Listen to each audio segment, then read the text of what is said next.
గూడూరును వరద భయం వేడడం లేదు. గత 2 రోజుల నుంచి ఎడతెరిపి లేకుండా వర్షాలు పడుతుండటంతో ప్రజలు భయాందోళనలో గడుపుతున్నారు. ఎప్పుడు ఏ ఉపద్రవం ముంచుకొస్తుందోనని నిద్రలేని రాత్రులు గడుపుతున్నారు. నిన్న మొన్నటి రోజులు మర్చిపోకముందే వర్షం మళ్లీ విజృంభిస్తోంది. వరుణదేవుడు మళ్లీ సై అంటున్నాడు. ఇప్పటికే గంగమ్మ తల్లి తాకిడికి తట్టుకోలేక జిల్లా అతలాకుతలమైంది.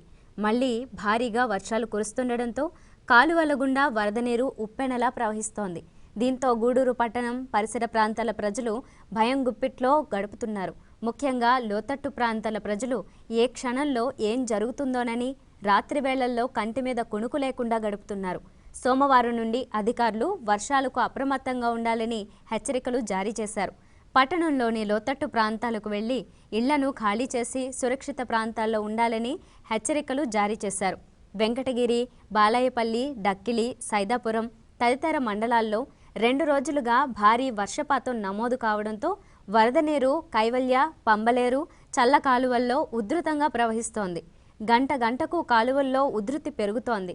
ఇప్పటికే రెవెన్యూ అధికారులు, పోలీసులు అప్రమత్తమయ్యారు. కాలువలు ప్రవహించే చోట సిబ్బందిని ఏర్పాటు చేశారు. రెస్క్యూ టీం వరద ప్రాంతాలను సందర్శిస్తూ అవసరమైన చర్యలు చేపడుతోంది. ఒకేసారి 2 అల్పపీడనాలు ఏర్పడడంతో జిల్లా వాసులు భయం గుప్పిట్లో కాలం గడుపుతున్నారు.